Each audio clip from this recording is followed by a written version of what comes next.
Good morning, good afternoon and good evening to all of you. मैं C Rohit आप सभी को अपने स्टॉक मार्केट कंप्लीट कोर्स के इस जर्नी में दिल से स्वागत करता हूं।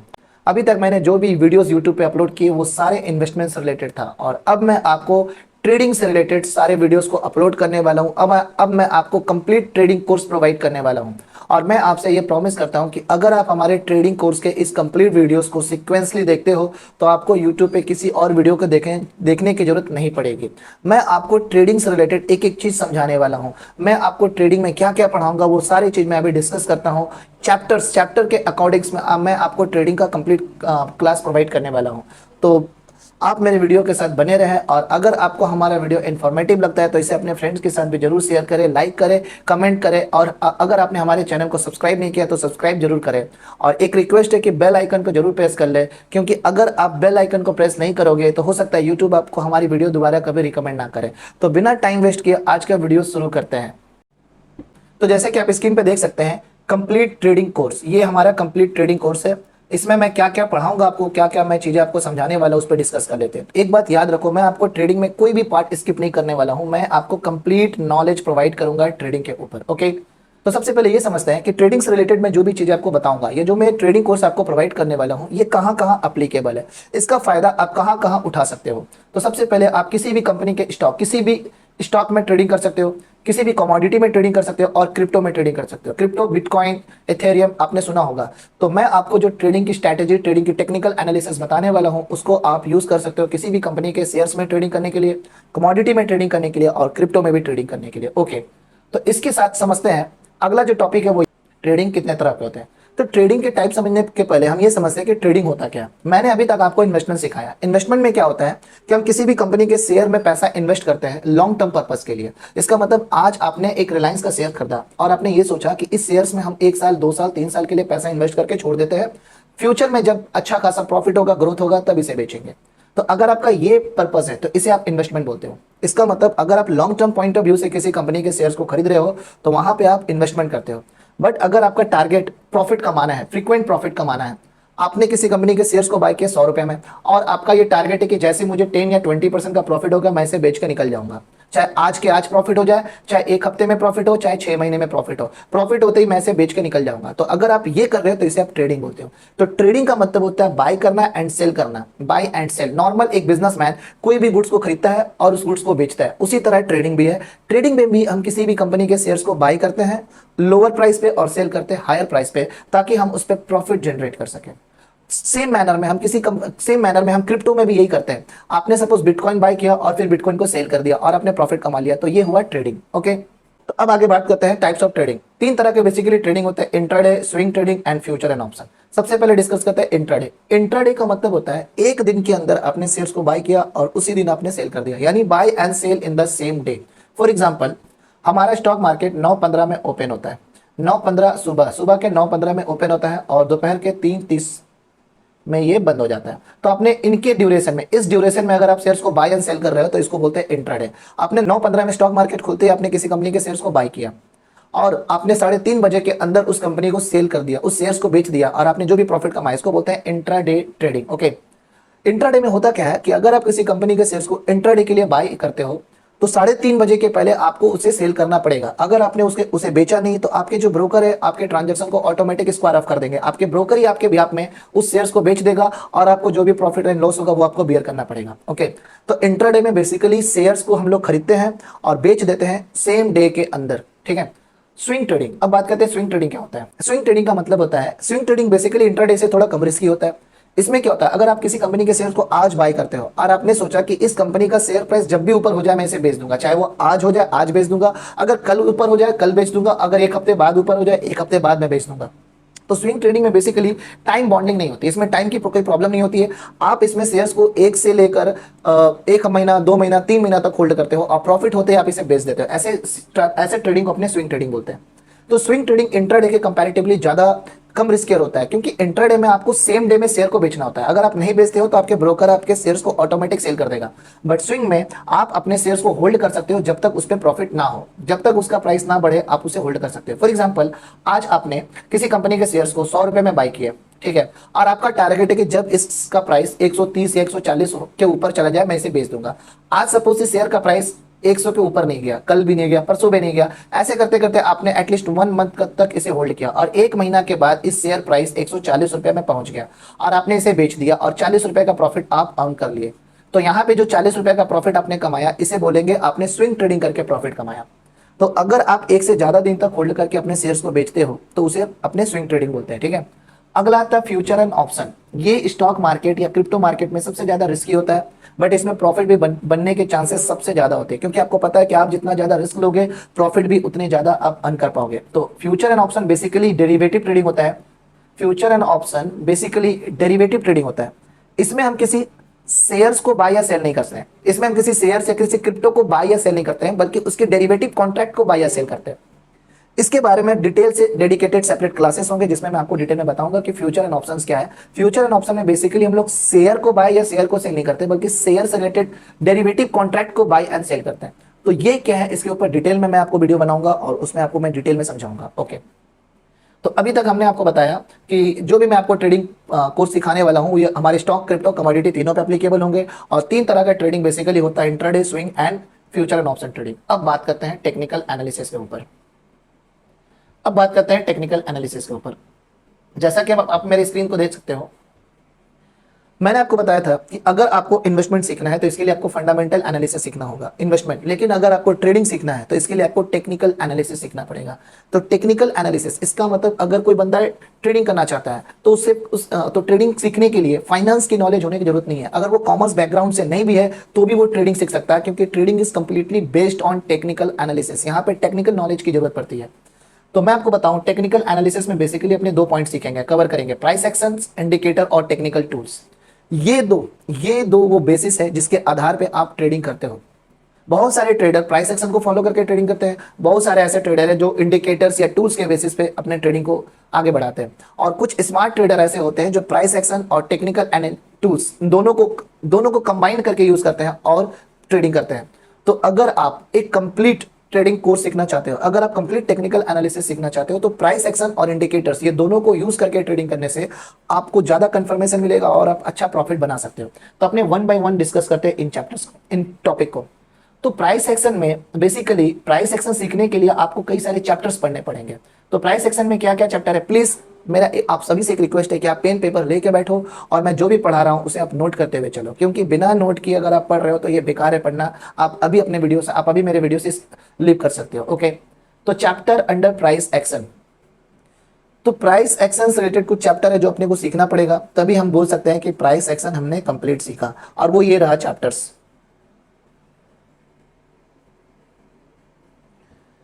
सबसे पहले अपने समझेंगे मार्केट स्ट्रक्चर को। मार्केट स्ट्रक्चर, स्टॉक मार्केट का structure, supply and demand zone, support and resistance, trend analysis, candle stick charts and important patterns. आपने देखा होगा स्टॉक मार्केट में जो चार्ट बनता है वो candle stick pattern, candle stick chart बनता है। उसके बारे में मैं आपको सिखाऊंगा, एक एक कैंडल के बारे में बताऊंगा कि कैंडल को कैसे रीड करते हैं, कैसे कैंडल अलग अलग पैटर्न्स बनाते हैं और उस पैटर्न्स को अपने कैसे फायदा उठाते हैं, ये सारे मैं अपने क्लासेस में सिखाऊंगा। Multi time frame analysis, breakout and break down, pull back और reversal, gap up gap down, stop loss. उसके बाद ये सभी चैप्टर्स को सीखने के बाद मैं आपको लाइव ट्रेडिंग करके दिखाऊंगा कि लाइव ट्रेडिंग कैसे किया जाता है इन सभी चैप्टर का यूज करके। ओके, उसके बाद तो प्राइस एक्शंस के लिए आपको इन सभी चैप्टर्स को पढ़ना पड़ेगा 1 बाय 1। अब अगला आता है इंपॉर्टेंट इंडिकेटर। मैंने आपको बताया था कि टेक्निकल एनालिसिस के लिए अपने को 2 चीजें सीखना है, प्राइस एक्शन एंड इंडिकेटर्स। तो प्राइस एक्शन के अलावा कुछ इंपॉर्टेंट इंडिकेटर्स हैं। ये इंडिकेटर बेसिकली टूल्स होते हैं, कुछ टेक्निकल टूल्स हैं जो ऐसा डिजाइन किया गया है कि आपके चार्ट को ये इस तरह से सेट कर देगा कि आपको ये सिग्नल दे देगा एडवांस में कि अब बाई करना है कि अब सेल करना है, यानी आपको नेक्स्ट मूव क्या लेना है इसका ये आपको एडवांस में सिग्नल दे देगा। ये इंडिकेटर्स, मतलब आपको प्राइस एक्शंस लगाने की जरूरत नहीं है, आपको कैंडल समझने की जरूरत नहीं है, ये आपको एक इंडिकेशन दे देगा, एक सिग्नल दे देगा कि अब प्राइस ऊपर जाएगा कि नीचे आएगा। बट कई बार फॉल्स सिग्नल भी अपने को मिलता है, तो इन सभी चीजों को स्मार्टली अपने को यूज करना चाहिए। ओके, तो इंपॉर्टेंट इंडिकेटर्स ये रहे, मूविंग एवरेज, आपने सभी का नाम सुना होगा, moving average, exponential moving average, RSI relative strength index, MACD, moving average, convergence divergence and Bollinger band. इन सभी इंडिकेटर्स को आपने सीखेंगे और सीखने के बाद अपने कह सकते हैं कि अब हमारा जो है टेक्निकल एनालिसिस का कंप्लीट कोर्स, टेक्निकल एनालिसिस का कोर्स कंप्लीट हुआ। ओके, तो प्राइस एक्शन और इंडिकेटर्स, प्राइस एक्शंस में बहुत सारे चैप्टर्स हैं और इंडिकेटर्स में बहुत सारे इंडिकेटर्स हैं, बट उसमें से कुछ इंडिकेटर्स होते हैं जो इंपॉर्टेंट है, जो काम के हैं। ओके, तो ये सारे इंडिकेटर्स मैं कवर करने वाला हूँ अपने यूट्यूब के चैनल में। ओके, अब मैं आपको एक बड़ा ही सरप्राइजिंग फैक्ट बताने वाला हूँ। सपोज आपने टेक्निकल एनालिसिस के सारे चैप्टर्स, सारे टूल्स आपने सीख लिया, आपने सारे इंडिकेटर सीख लिया, आपने सारे चैप्टर्स पढ़ लिए, सारे कैंडलस्टिक सीख लिया आपने, लेकिन फिर भी मैं आपको एक रियलिटी वाली बात बताने वाला हूं कि ये सभी सीख के, ये सारे चैप्टर सीख के आपको सिर्फ 20% का स्किल मिलने वाला है, ओनली 20%। मतलब अगर आप ट्रेडिंग करने वाले हो और ये सारी चीजों को आपने पढ़ लिया तो you will only gain 20% skill from the all chapters. तो बाकी 80% के लिए आपको समझना पड़ेगा trading psychology, risk management, money management, live market experience. तो बाकी 80% आपको ट्रेडिंग सिखाएगा ये 4 पॉइंट्स। ट्रेडिंग के साइकोलॉजी, इसका मतलब ट्रेडर का साइकोलॉजी को समझना कि बड़े बड़े इन्वेस्टर्स, बड़े बड़े ट्रेडर क्या सोचते हैं, आपको अपने साइकोलॉजी को कैसे कंट्रोल करना है। कई बार आपको ऐसा लगेगा कि यार काफी ज्यादा प्रॉफिट हो चुका है, बेच के निकल जाते हैं। ओके, तो आप बेच के निकल जाओगे, बट आप बेचने के बाद उसको जब आप देखोगे दोबारा तो आप ये देखोगे कि ये तो और ऊपर जा रहा है, और आपको एक अफसोस होगा कि काश नहीं बेचते तो और प्रॉफिट कमा लेते। और इसी अफसोस के साथ जब आप अगले दिन ट्रेडिंग करने आओगे तो इसी अफसोस को ध्यान में रख के आप ट्रेडिंग करोगे, और आप ज्यादा के लालच में उसको आप टाइम पे बेचोगे नहीं बल्कि होल्ड करोगे, और इसी वजह से वो क्या होगा, एकदम नीचे आ जाएगा और आपके सारे प्रॉफिट को ले भी देगा। तो ये हुई एक साइकोलॉजी। इसको कंट्रोल कैसे करें, इसको इसको कैसे कंट्रोल करें और इस चीज पे कैसे वर्क करें, ये आपको सीखना पड़ेगा। अगला, रिस्क मैनेजमेंट, कितना रिस्क आपको लेना चाहिए अपने कैपिटल के अकॉर्डिंग, ये आपको सीखना पड़ेगा। क्योंकि रिस्क का भी एक पैटर्न होता है। सपोज आपने 1 लाख कैपिटल से स्टार्ट किया तो आप अपना 1 लाख कैपिटल पे पूरा रिस्क नहीं ले सकते।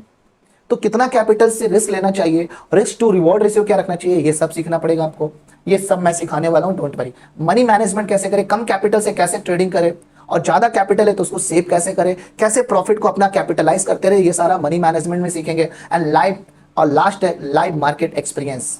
सभी कुछ सीखने के बाद डायरेक्ट मार्केट में मत आइए पैसा कमाने के लिए, पहले एक्सपीरियंस करिए, पहले आप पेपर ट्रेडिंग करिए, लाइव मार्केट एक्सपीरियंस लीजिए, तब जाके आप कंप्लीट ट्रेडिंग कोर्स सीख पाओगे, तब जाके आप ट्रेडिंग करने के लिए एलिजिबल बन पाओगे। देखो भाई, मैं आपको एक सिंपल सा बात बताता हूं कि अगर आप डॉक्टर बनना चाहते हो, चार्टर्ड अकाउंटेंट बनना चाहते हो, तो इसके लिए आपको 4 to 5 ईयर स्टडी करना पड़ता है, मेहनत करना पड़ता है, स्किल लेना पड़ता है। तो स्टॉक मार्केट भी एक इसी तरह का एक कोर्स है, पढ़ाई है।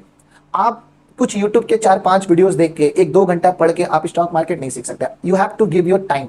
अगर आपने टाइम दिया तभी आप मार्केट सीख पाओगे, अगर आपने टाइम नहीं दिया तो आप स्टॉक मार्केट सीख नहीं पाओगे और आप अपने सारे पैसे को गवा दोगे। ओके, तो आज अपने प्राइस सेक्शन का पहला चैप्टर पढ़ेंगे, that is market structure. Okay, let us start. तो हमारा जो पहला चैप्टर इसका नाम है मार्केट स्ट्रक्चर। मार्केट स्ट्रक्चर में हम सीखेंगे कि स्टॉक मार्केट या कोई भी market, crypto market, stock market, commodity market, इसके प्राइस कभी इस तरह से मूव नहीं करते, सीधे इस तरह से नहीं बढ़ते, या इस तरह से कभी नहीं घटते।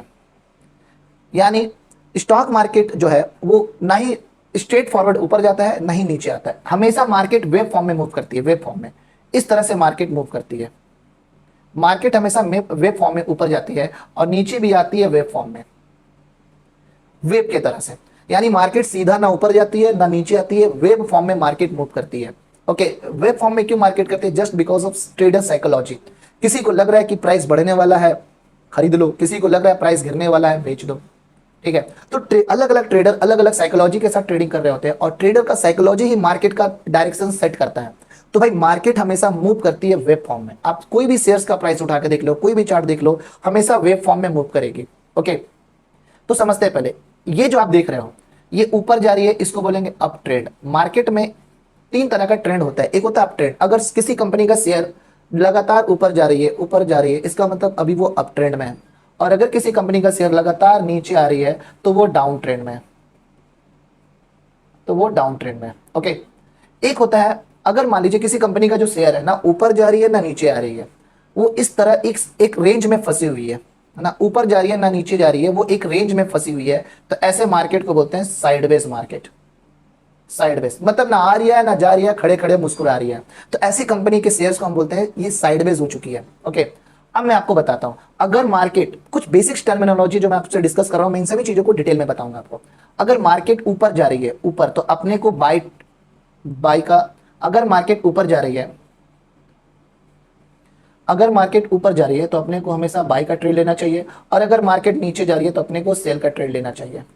अगर आपको लग रहा है कि किसी कंपनी का शेयर अब ऊपर जाने वाली है तो आपको उसे खरीदना चाहिए, और अगर आपको लग रहा है किसी कंपनी का शेयर अब नीचे आने वाली है तो आपको बेचना चाहिए। ओके, और अगर किसी कंपनी का शेयर इस तरह से एक रेंज में फंसी हुई है, साइडवेज हो चुकी है, साइडवेज, कंप्लीट साइडवेज, तो इसको बोलते हैं नो ट्रेडिंग जोन।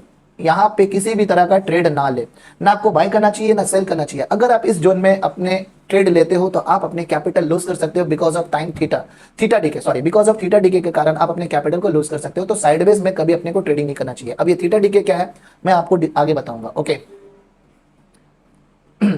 तो मार्केट में तीन तरह का ट्रेंड आता है basically, up trend, down trend and sideways market. Okay, अब समझते हैं कुछ पॉइंट्स को।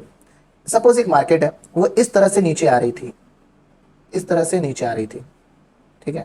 यहां पे आने के बाद वो एक साइडवेज का रेंज में फंस गई। अब वो ऊपर जाने लगी, ऊपर जाने के बाद फिर वो साइडवेज का रेंज में फंस गई है, फिर वो नीचे आने लगी।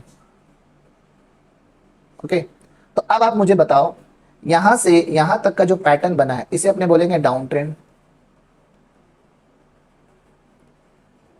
यहां से यहां तक का जो पैटर्न बना है इसे अपने बोलेंगे साइडवेज, यहां से यहां तक का जो पैटर्न बना है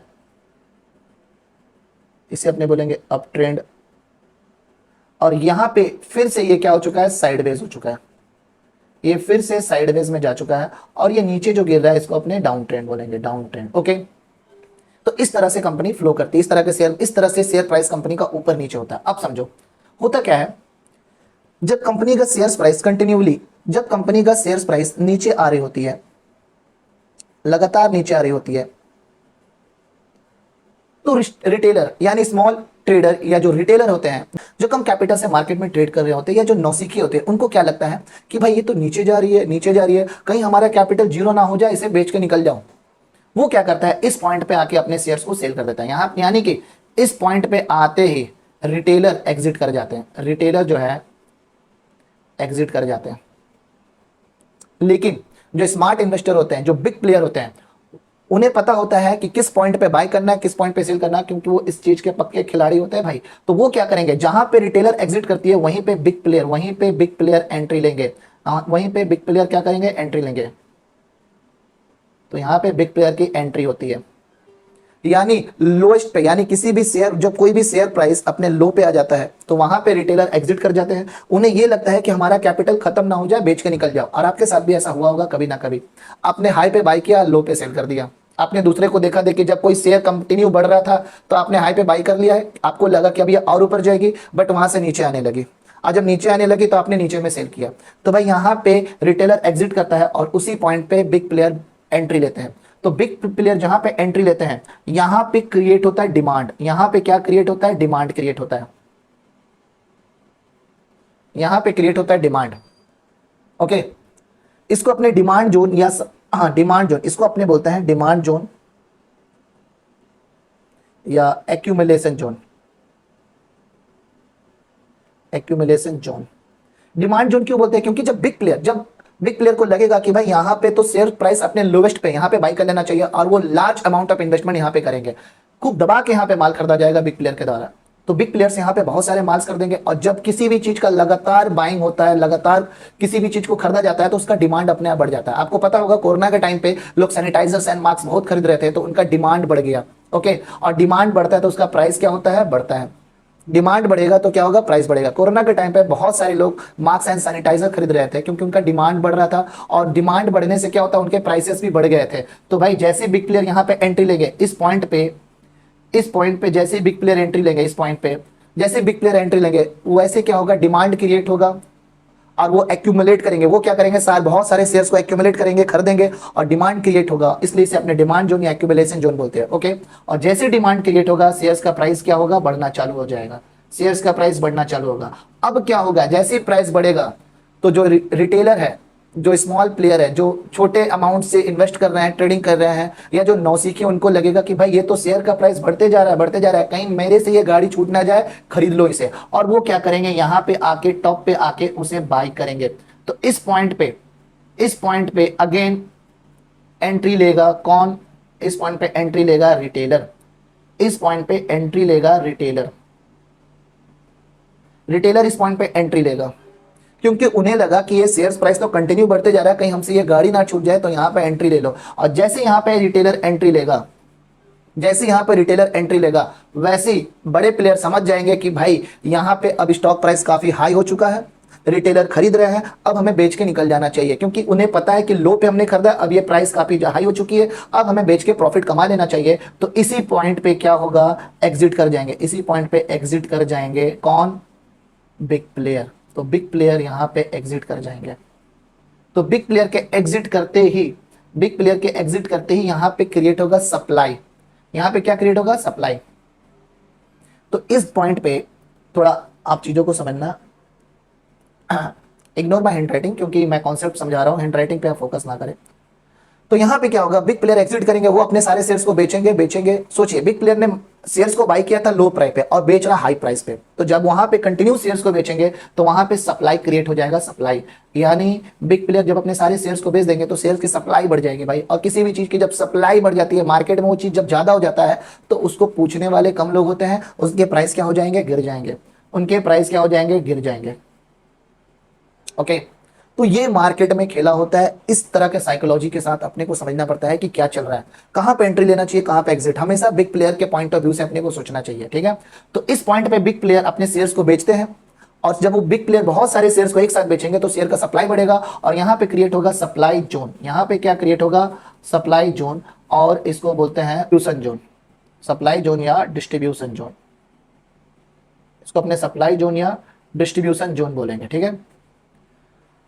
ओके, तो मैंने आपको क्या समझाया, एक पढ़ा, जब किसी भी कंपनी का शेयर का प्राइस ऊपर जा रहा होता है तो रिटेलर को ये लगता है कि हमसे ये गाड़ी छूट ना जाए, हमें भी ये शेयर्स को बाय कर लेना चाहिए, और वो उस शेयर को खरीद लेते हैं हाई प्राइस पे, हाई प्राइस पे। और बड़े प्लेयर को पता है कि हाई स्टॉक हाई ऑलरेडी लगा चुकी है, यहाँ पे बेच के निकल जाना चाहिए, तो वो अपने शेयर्स को हाई प्राइस पे बेच देते हैं। तो जहां पे रिटेलर एंट्री लेते हैं वहीं पे बिग प्लेयर एग्जिट कर जाते हैं, और जब बिग प्लेयर एग्जिट करेंगे यानी वो बहुत सारे शेयर्स को एक साथ बेचेंगे, तो शेयर्स की सप्लाई बढ़ जाएगी, और जब भी शेयर्स की सप्लाई बढ़ती है तो उसकी प्राइस नीचे आ जाती है। ओके, नीचे आ जाती है। और जब रिटेलर जो ऊपर शेयर खरीद के फंस चुके थे, रिटेलर जो ऊपर में शेयर खरीद के फंस चुके थे, उन्हें लगेगा कि भाई अब तो शेयर नीचे जा रही है, कहीं हमारा कैपिटल ना खत्म हो जाए, तो अभी बेच के निकल जाओ। और जब रिटेलर नीचे शेयर्स बेचेगा, जब यानी रिटेलर लो पे शेयर्स को बेचेंगे, तो वहीं पे बिग प्लेयर एंट्री लेंगे और लो पे उस शेयर्स को खरीद लेंगे। तो जब बिग प्लेयर एक साथ काफी शेयर्स को बाय करता है तो वहां पे डिमांड क्रिएट होता है, और डिमांड बढ़ने से शेयर्स का प्राइस भी बढ़ जाता है। ओके, तो अभी तक मैंने आपको समझाया up trend, down trend, sideways, demand zone, supply zone. जहां पे स्टॉक का प्राइस लो हो जाता है, जहां पे बिग प्लेयर माल को उठा रहे होते हैं, बिग प्लेयर खरीद रहे होते हैं, उसे अपने डिमांड जोन बोलते हैं।